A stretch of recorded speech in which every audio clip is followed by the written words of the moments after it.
Hello guys, in this video I'm going to show you how to contact the customer service in the booking.com application. The first thing you need to do is enter the app.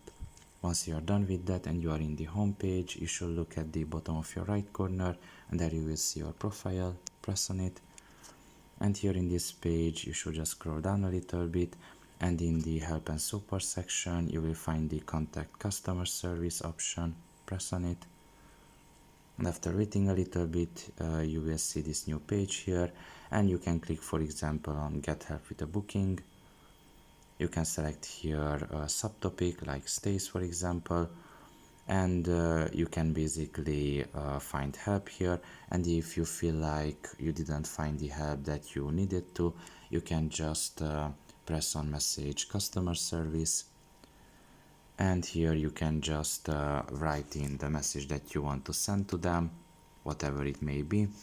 And once that is done, you can just press send down below and they will send back an answer to the email address that you have provided. So pretty much this is how you do it. I hope this video was helpful to you.